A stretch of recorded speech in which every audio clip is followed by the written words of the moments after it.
పిత పుత్ర పవిత్రాత్మ నామమున ఆమెన్. క్రీస్తును ఆదునుచే అమితముగా ప్రేమించబడుతున్నటువంటి ప్రియ క్రైస్తవ సహోదరి సహోదరులారా, మిమ్మల్ని అందరినీ 14వ సామాన్య ఆదివారపు వాక్య పరిచర్యకై ప్రేమతో ఆహ్వానిస్తూ ఉన్నాను. ఈనాటి గ్రంథ పఠనాలు మనకు బోధిస్తున్న అంశం ఏంటంటే, క్రీస్తు చెంతకరండి, ఆయన వశకే విశ్రాంతిని పొందండి. అవును విశ్వాసులారా, ఈనాటి గ్రంథ పఠనాలు దేవుని వాక్యం మన జీవితాలకు ఒక గొప్ప ఆశను ఇస్తున్నాయి. ఈ ప్రపంచంలో, మరి ముఖ్యంగా ఈ ఆధునిక ప్రపంచంలో ప్రతి ఒక్కరు కూడా ఏదో ఒక విధంగా అలసటతోనే అలసిపోయే జీవిస్తున్నారు. ఎందుకంటే కుటుంబ సమస్యలు, ఆరోగ్య కష్టాలు, అప్పులు, బాధలు, ఉద్యోగ ఒత్తిడులు, భవిష్యత్తుపై భయం, ఇవన్నీ కూడా మనిషిని కుదిపివేస్తున్నాయి. ఇవన్నీ కూడా మనిషి యొక్క హృదయాన్ని కబళింపజేసి ఆ హృదయం అలసిపోయేటట్లు చేస్తూ ఉన్నాయి. మరి ఇలాంటి సందర్భంలో మనందరికి కూడా క్రీస్తు ప్రభు ఇస్తున్నటువంటి ఆహ్వానం, ప్రేమతో తన చెంతకు పిలుస్తూ ఉన్నాడు. మత్తయి శుభవార్తలో చూసినట్లయితే 11వ అధ్యాయం 28వ వచనంలో ఈ విధంగా ఉంటుంది: అలసి సొలసి ఉన్న సమస్త జనులారా నా యొద్దకు రండి, మీకు విశ్రాంతిని ఇస్తాను అని ప్రభు అభయమిస్తున్నాడు. ఇది కేవలం ఒక ఓదార్పు మాత్రమే కాదు ప్రియా విశ్వాసులారా, మన జీవితాన్ని మార్చే ఒక దివ్య ఆహ్వానంగా మనం భావించి క్రీస్తు చెంతకు రావాలి. ఈనాటి మొదటి పట్టణంలో చూసినట్లయితే మనకి క్రీస్తు ప్రభువును, మరి ముఖ్యంగా జకర్యా ప్రవక్త ఈ విధంగా చెప్తున్నారు. వినయశీలుడైన రాజుగా ప్రభువును గుర్తిస్తున్నారు. ప్రవక్త అయినటువంటి జకర్యా మెస్సయ రాజు అయినటువంటి క్రీస్తు ప్రభువు గుర్రం మీద కాకుండా గాడిద మీద ఎక్కి వస్తాడని ముందుగానే తెలియజేస్తున్నాడు. ఆ రోజుల్లో రాజులు తన విజయానికి సంకేతముగా తన యొక్క పేరు ప్రతిష్టలను చూపించడానికి గుర్రం మీద ఎక్కి వచ్చేవారు. కానీ క్రీస్తు ప్రభు ఈనాటి మొదటి పట్టణంలో ఏ విధంగా వస్తారంట? గాడిద మీద ఎక్కి వస్తారంట. గాడిద మీద ఎక్కి రావటానికి చిహ్నంగా ఏముందంటే వినయము, శాంతి, ప్రేమకు చిహ్నం. అవును ప్రియా విశ్వాసులారా, ఇది మనకు గొప్ప పాఠాన్ని నేర్పిస్తుంది. ఈ ఆధునిక ప్రపంచం గొప్పతనం అంటే అధికారము, డబ్బు, అదేవిధముగా సంపద, గర్వం, వీటిని చూపిస్తుంది. కానీ క్రీస్తు ప్రభు అధికారం అంటే ఏమంటున్నాడంటే, మీరు వినమ్రులుగా ఉండండి. మత్తయి శుభవార్త 5వ అధ్యాయం 5వ వచనం ఈ విధంగా అంటున్నాడు: వినమ్రుల ధన్యులు, వారు భూమికి వారసులగుతారు. ఎవరైతే వినయం కలిగి జీవిస్తారో వారే భూమికి వారసులుగా, రాజులుగా పిలువబడతారు, అధిపతులుగా పిలువబడతారని వాక్యం ద్వారా మనకు సెలవిస్తున్నారు. అదేవిధంగా మన కథోలిక సాంప్రదాయంలో catechism of the Catholic church సత్యోపదేశ సంక్షేమం నెంబర్ చూసినట్లయితే 2, 5, 4, 6లో ఈ విధంగా ఉంటుంది: వినయము దేవుని రాజ్యములో ప్రవేశించే ద్వారము. తన బలహీనతను గుర్తించే హృదయములో, ఎవరైతే తన బలహీనతను గుర్తిస్తారో వారి యొక్క హృదయంలో దేవుని కృప మెండుగా ఉంటుంది, దేవుని యొక్క కృప పనిచేస్తుంది అని సత్యోపదేశ సంక్షేమం మనకు బోధిస్తుంది. మన కుటుంబాల్లో, మన సంఘాల్లో, విచారణలో, మన సేవలో వినయం లేకపోతే ప్రీతమ క్రైస్తవ సహోదరి సహోదరులారా, దేవుని యొక్క ఆశీర్వాదం పొందలేం. వినయం ఉంటేనే దేవుని యొక్క కృపను మనం పొందుతాం. అందుకనే పునీత అగస్తిన్ గారు ఈ విధంగా అంటున్నారు: మీరు గొప్పవారు అవ్వాలంటే, లేదా గొప్పవారిగా ఉండాలంటే మీరు చేయవలసిన పని ఏంటంట? ముందుగా వినయాన్ని కలిగి జీవించండి, వినయముతో జీవించడం నేర్చుకోండి అని పునీత అగస్తిన్ గారు మనకు బోధిస్తున్నారు. ఒక చిన్న కథ. ఒక చిన్న గ్రామంలో 2 నాయకులు ఉండేవారు. ఒక నాయకుడేమో ప్రజలను భయపెడుతూ పరిపాలించేవాడు. ఇంకొక నాయకుడు ప్రజల యొక్క స్థితిగతులను తెలుసుకునేవాడు. వాళ్ళ గృహాలకు వెళ్ళి వారు ఏ విధంగా ఉన్నారు, ఏం తింటున్నారు, ఏం ధరిస్తున్నారు అని తెలుసుకున్నారు. అయితే కొన్ని రోజుల తర్వాత ప్రజలు అనేవారు ఆ మొదటి నాయకుని మర్చిపోయారు. రెండవ నాయకుని మాత్రం చివరి వరకు కూడా వారి హృదయాల్లో చిరస్మరణీయంగా నిలిచిపోయేటట్లు వారు గుర్తుపెట్టుకున్నారు. అవును ప్రీతమ క్రైస్తవ సహోదరి సహోదరులారా, అదే క్రీస్తు ప్రభు. క్రీస్తు ప్రభు ప్రజల మీద కాదు, ప్రజల హృదయాల్లో తన రాజ్యాన్ని ఏర్పరిచారు, స్థిరపరిచారు. అవును ప్రీతమ క్రైస్తవ సహోదరి సహోదరులారా, మరి రెండవ విషయాన్ని మనం చూసినట్లయితే ఈనాటి కీర్తన మనకి ఈ విధంగా నేర్పిస్తుంది. దేవుని యొక్క కరుణ లేదా దేవుని యొక్క ప్రేమకు, ఆయన కరుణకు అవధులు లేవు, హద్దులు లేవు అని బోధిస్తూ ఉన్నది. కీర్తనాకారుడు మనకి దేవుని యొక్క స్వభావాన్ని స్పష్టంగా తెలియజేస్తున్నాడు. కీర్తనలో చూసినట్లయితే ప్రభు ప్రేమపూరితుడు, కరుణానిధి, సులభముగా కోపపడివాడు కాదు, కృపామయుడు. మనుషులు మన తప్పులను గుర్తుపెట్టుకుంటారు, కానీ క్రీస్తు ప్రభు దేవుడు మన తప్పిదములను ఎప్పుడైతే నువ్వు పశ్చాత్తాపడతావో నీ తప్పిదములను ఇంకా గుర్తుపెట్టుకోడు. నీ మారు మనసును స్వీకరిస్తాడు. పశ్చాత్తాపడి తన చెంతకు వస్తే ఖచ్చితంగా యథావిధిగా నిన్ను స్వీకరిస్తాడని, అంగీకరిస్తాడని శిలువ మీద క్రీస్తు ప్రభు పలికిన మాట మనకి రుజువు చేస్తుంది. క్రీస్తు ప్రభు అంటున్నారు, లూకా సువార్తలు చూసినట్లయితే 23వ అధ్యాయము 34వ వచనం ఈ విధంగా ఉంది. తండ్రి, వీరేమి చేయుచున్నారో వీరు ఎరుగరు, వీరిని క్షమించండి, ఇదే దేవుని ప్రేమ. అందుకనే పునీత ఫ్రాన్సిస్ గారు ఈ విధంగా అన్నారు, దేవుడు మనల్ని క్షమించడానికి, దేవుడు మనలను క్షమించడానికి ఎన్నడూ కూడా అలసిపోడంట. అలసిపోయేది మనమే. ఎందుకంట దేవుని సన్నిధికి వచ్చి క్షమాపణ అడగడానికి అలసిపోయేది మనమే, కానీ దేవుడు తన యొక్క ప్రేమను, కరుణను చూపించడానికి ఎన్నడూ కూడా అలసిపోడు అని తెలియజేస్తున్నాడు. మరి ప్రియ విశ్వాసులారా, పాప సంకీర్తనము ద్వారా దేవుని చెంతకు రావడానికి సిద్ధంగా ఉన్నామా? ఆయన యొక్క ప్రేమను, ఆయన యొక్క కరుణను, దయను చవి చూడడానికి సిద్ధంగా ఉన్నామా? ఒకసారి ఆత్మపరిశీలన చేసుకుందాం. ఇక మూడో విషయాన్ని మనం చూసినట్లయితే 2వ పట్టణం ద్వారా మనకు దేవుడు తెలియజేస్తున్నాడు, శరీరానుసారం కాకుండా ఆత్మానుసారం జీవించమంటున్నాడు. పునీత పౌలు మహర్షి ఈ విధంగా అంటున్నాడు, మీరు శారీర సంబంధాలు కాదు, దేవుని ఆత్మ మీలో ఉంది కాబట్టి మీరు ఆత్మ సంబంధితులు. అంటే శరీర జీవితం అంటే ఏంటి? స్వార్థము, అసూయ, కోపము, పగ, ద్వేషము, ప్రతీకారాలు. మరి అదేవిధంగా ఆత్మ జీవితం అంటే ఏంటి? ప్రేమ, క్షమ, పవిత్రత, సేవ, ప్రార్థన. మరి గలతీయులకు రాసిన లేఖలో పునీత పౌలు మహర్షి ఈ విధంగా మనకు తెలియజేస్తున్నారు. 5వ అధ్యాయము 22వ వచనాన్ని ఈ విధంగా మనకి బోధిస్తున్నారు. ఆత్మ ఫలములేమనా? ప్రేమ, ఆనందము, శాంతి, సహనము, దయ, మంచితనము, విశ్వసనీయత, సాత్వికత, నిగ్రహము. వీనికి వ్యతిరేకంగా ఎట్టి చట్టము లేదంట. అవును ప్రీతమ క్రైస్తవ సహోదరి సహోదరులారా, వీటిని కలిగి మనం జీవించమంటున్నాడు. ఎవరైతే ఆత్మ జీవితాన్ని ఆత్మ సంబంధితులుగా జీవిస్తారో, మనలో ఎప్పుడైతే ఆత్మ ఉంటుందో వారి జీవితం కూడా ఈ ఆత్మ ఫలాలను కలిగి ఫలభరితమైన జీవితాన్ని జీవిస్తారని మనకి బోధిస్తున్నారు. మనకి సత్యోపదేశ సంక్షేమం, catechism of the Catholic church సంఖ్యను మనం చూసినట్లయితే 1, 6, 9, 5లో ఏ విధంగా ఉంది?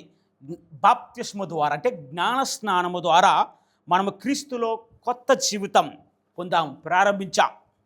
అయితే కావున ప్రతిరోజు కూడా పరిశుద్ధాత్మ నడిపించే జీవితాన్ని మనం గడిపించాలంట. జ్ఞానస్నానము ద్వారా క్రీస్తులో మనం కొత్త జీవితాన్ని పొందాం. కావున మనం ఏ విధంగా నడవాలంటే, ముందుకు సాగాలంట, మన అనుదిన జీవితంలో ఆత్మ ప్రేరిత జీవితాన్ని నడిపించాలి. మనలో ఆత్మ ఏ విధంగానైతే నడిపిస్తుందో ఆ విధంగానే మనం జీవించాలని తెలియజేస్తున్నారు. పరిశుద్ధాత్మ మనలో నివసించినప్పుడు మనము దేవునికి ప్రతిబింబాలుగా జీవిస్తాము అని పునీత బేసిల్ గారు అంటున్నారు. మనలో పరిశుద్ధాత్మ సర్వేశ్వరుడు ఉన్నప్పుడు, మనలో ఆత్మ ఉన్నప్పుడు మనం దేవునికి ప్రతిబింబాలుగా జీవిస్తాం అని పునీత గారు అంటున్నారు. ఒక చిన్న ఉదాహరణ ప్రీతమ క్రైస్తవ సహోదరి సహోదరులారా, ఈ రోజులో చాలామంది మంచి మంచి మొబైల్స్ వాడతారు, చాలా కాస్ట్లీ మొబైల్స్. కానీ ఎంత కాస్ట్లీ మొబైల్స్ వాడినప్పటికి కూడా అందులో బ్యాటరీ లేకపోతే పనిచేయి, బ్యాటరీ సరిగా లేకపోతే ఉపయోగం లేదు. అలానే మనం ఎంత చదువుకున్నా, ఎంత సంపాదించుకున్నా, ఏ విధంగా ఉన్నా ఈ సమాజంలో మనలో ఆత్మ లేకపోతే, ఆధ్యాత్మిక జీవితం లేకపోతే మనం నిజంగా బలహీనంగా మారుతాం. మనలో పరిశుద్ధాత్మ లేకపోతే మన ఆధ్యాత్మిక జీవితం బలపడుతుంది, మన జీవితం కూడా నాశనం అవుతుంది. అందుకనే ప్రార్థన, దివ్య సప్రసాదము, పాప సంకీర్తనము ఇవే మన ఆత్మకు శక్తినిస్తాయి, మన ఆత్మకు రీఛార్జ్ చేయడానికి ఉపయోగపడే సాధనాలు. కాబట్టి వీటిని కలిగి ఉండమంటున్నాడు ఈనాటి పట్టణాల ద్వారా. మరి సువిశేష పట్టణంలో చూస్తే ప్రభు ఒక మంచి ఆహ్వానాన్ని ఇస్తున్నారు. ప్రేమపూర్వక ఆహ్వానం ఏంటంట? కమ్ టు మీ, నా యొద్దకు రండు. మత్తయి సువార్త 11వ అధ్యాయంలో ఈ విధంగా ఉంది, నా యొద్దకు రండు అంటున్నాడు. Come to me. ఈరోజు సువార్తలో క్రీస్తు ప్రభు ప్రపంచంలో అలసి సొలసి ఉన్న ప్రతి మనిషికి కూడా ఒక ఆహ్వానాన్ని ఇస్తున్నాడు, ప్రేమతో పిలుస్తున్నాడు. మరి ఈ రోజుల్లో మన జీవితాల్లో భారాలేంటి? కుటుంబ కలహాలు, పిల్లల భవిష్యత్తు, ఆరోగ్య సమస్యలు, ఆర్థిక ఇబ్బందులు, పాపపు భారం, ఒంటరితనం కూడా. మరి వీటిని దేవుడు క్రీస్తు ప్రభు తొలగిస్తాను అని చెప్పడం లేదు. వాటిని మోయటానికి కావలసినటువంటి శక్తిని, బలాన్ని ఇస్తానంటున్నాడు. వీటిని తీసివేయడం అంటున్నాడు. మీ నా చెంతకు రండి, మీలో ఉన్న కలహాలు, ఈ బాధలు, కష్టాలని కూడా నేను తీసేస్తాను, ఈ ఒంటరితనాన్ని తొలగిస్తానని కాదు, వీటిని భరించడానికి కావలసిన శక్తిని, యుక్తిని ప్రసాదిస్తానని అంటున్నాడు. మనం చాలాసార్లు మన ప్రార్థనలో ఏం చేస్తామంటే, నాకున్న కష్టాలు తీసేసే ప్రభు అని అంటాం. కానీ కష్టాలను భరించడానికి కావలసిన శక్తిని ఇయ్యా అని ఎప్పుడు కూడా ప్రార్థన చేయం. దేవుడు అది మనల్ని కోరుతున్నాడు. కావున ప్రీతమ క్రైస్తవ సహోదరి సహోదరులారా, పేతురు గారు రాసిన మొదటి లేఖ 5వ అధ్యాయం 7వ వచనం ఈ విధంగా ఉంది, మీ చింతలన్నింటినీ ఆయన మీద వేయండి, ఆయన మీ సంగతులను చూసుకుంటాడు. యేసు భారం తీసేస్తాను అని చెప్పట్లేదు, మనకు బలాన్ని ఇస్తాను అంటున్నాడు. అవును ప్రీతమ క్రైస్తవ సహోదరి సహోదరులారా, సుశేషంలో ప్రభు అంటున్నాడు, నా కాడి సులువైనది, నా బరువు తేలికైనది. నా యొద్దకు రండు అని చెప్తూ ప్రభు అంటున్నారు, నా కాడి సులువైనది, నా బరువు లేదా భారము తేలికైనది అని బోధిస్తూ ఉన్నారు. ఎందుకంటే ఆయన మనతో కలిసి ఉంటాడు, ఆయన మనతో కలిసి మోస్తాడు. శిష్యరకం అంటే కష్టమే. ఈ ప్రస్తుత యుగంలో క్రీస్తు ప్రభు యొక్క శిష్యులుగా ఉండాలంటే కష్టమే. కానీ ఆయన మనతో ఉన్నప్పుడు అది ఆశీర్వాదకరంగా మారుతుందంట. అందుకనే మదర్ తెరేసా గారు ఈ విధంగా అంటున్నారు, దేవుడు విజయాన్ని అడగడు, విశ్వాసపూరితమైన జీవితాన్ని అడుగుతాడు. అందుకంటుంది, we are not called to be successful but to be faithful. కాబట్టి ప్రియా విశ్వాసులారా, దేవునికి విశ్వాస పాత్రమైనటువంటి జీవితాన్ని జీవించడానికి ప్రయత్నించుదాం. ఒక కథ, ఒక వ్యక్తి పెద్ద రాళ్లతో నిండిన సంచిని మోస్తూ కొండనెక్కుతున్నాడంట.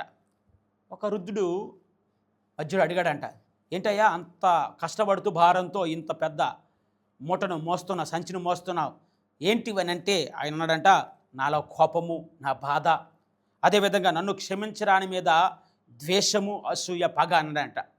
ఈ ముసలివాడు అన్నాడంట, ఒకసారి ఆ మూటను దించేయి అన్నాడంట. దించిన వెంటనే ఆయనకి మంచి ఊరట లభించింది. ఆయనకి వెంటనే ఎంతో తేలిగ్గా అనిపించిందంట. అవును ప్రీతమ క్రైస్తవ సహోదరి సహోదరులారా, మన జీవితాల్లో కూడా అంతే. ద్వేషము, పగ, అహంకారము, శత్రుత్వం, క్షమించలేని మనసు, వీటితో ముందుకు వెళ్తున్నప్పుడు ఇవన్నీ నిజంగానే నీ జీవితాన్ని అణిచివేస్తాయి, నిజమైన భారంగా మారుతాయి. క్రీస్తుప్రభు అంటున్నాడు, వాటిని నా యొద్ద ఉంచండి, నాకు వదిలేయండి, నేను చూసుకుంటాను. అవును ప్రియ విశ్వాసులారా, చివరగా చూసినట్టయితే క్రీస్తు ప్రభు పరలోక సత్యాలను, మరి ముఖ్యంగా చిన్నవారికే పరలోక రాజ్యపు సత్యాలను వెల్లడించాడంట. మన వాక్యాన్ని చూసినట్లయితే ఈ విధంగా ఉంది, ఆ సమయం మీద ప్రభు ఇట్లనను, పరలోకమునకు భూలోకమునకు అధిపతివైన తండ్రి, విఘ్నులకు వివేకవంతులకు వీటిని మరుగుపరిచి పసిబిడ్డలకు మాత్రమే తెలియజేసినందుకు గాను నీకు వందనాలు తెలియజేస్తున్నాను. పరలోక రాజ్యపు సత్యములంట చిన్నపిల్లలకి, పసిపిల్లలకు మాత్రమే ఎరుగుపరుస్తున్నారట. వివేకవంతులు, జ్ఞానవంతులు, ఈ లోకము చేత గొప్పవారు అని పిలువబడే వ్యక్తులు కాదని వాక్యం మనకు సెలవిస్తుంది. ఇక్కడ చిన్నవారంటే చిన్నపిల్లలు కాదండి, చిన్నవారంటే చిన్న పిల్లలు కాదు, దేవుని మీద సంపూర్ణ విశ్వాసాన్ని కలిగి ఉండటం, అంటే చిన్నపిల్లల మనస్తత్వాన్ని కలిగి ఉండడం, అది ముఖ్యం. చిన్నపిల్లల కాదు, చిన్నపిల్లల మనస్తత్వాన్ని కలిగి ఉండాలి. Completely we depend on God, we trust God. అలాంటి మనస్తత్వాన్ని కలిగినట్టు వ్యక్తులు అన్నమాట. అందుకని పునీత తెరేసా ఆఫ్ లివ్స్ అంటున్నారు ఈ విధంగా, చిన్న మార్గం అంటే ప్రతి చిన్న పనిని అపారమైన ప్రేమతో చేయటం. పునీతురాలు మనకు చాలా మంచిగా చెప్తున్నారు. చిన్న మార్గం అంటే చిన్న కార్యమైనప్పుడు కూడా అపారమైనటువంటి ప్రేమతో చేయటం, అదే నిజమైనటువంటి పవిత్రత అని మనకి బోధిస్తున్నారు. కావున ప్రీతమా క్రైస్తవ సహోదరి సహోదరులారా, మరి ఈరోజు మనల్ని ప్రశ్నించుకునే ప్రశ్నలు ఈరోజు మన జీవితానికి అన్వయం ఏంటంటే, నా భారాన్ని యేసుతో పంచుకుంటున్నానా? నేను వినయంగా జీవిస్తున్నానా? పరిశుద్ధాత్మ నన్ను నడిపించే విధంగా ఉందా నా జీవితంలో?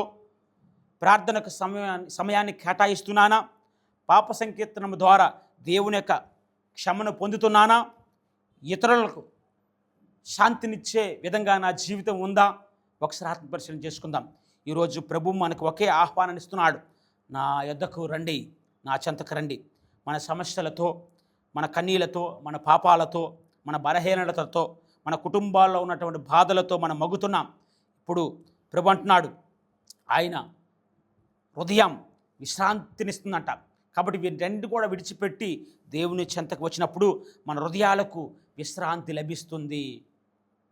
ప్రభు విశ్రాంతినిస్తానని, నిజమైన విశ్రాంతిని ప్రభు యందు మనం పొందుతామని ఈనాటి పట్టణాల ద్వారా మరొకసారి మనల్ని పిలుస్తూ ఉన్నారు. అందుకనే పునీత అగస్తిని గారు ఈ విధంగా అంటున్నారు, ప్రభువా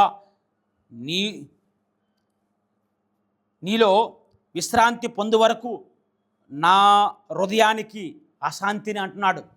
ప్రభువా నీలో విశ్రాంతి పొందినంత వరకు కూడా నా హృదయానికి అశాంతే.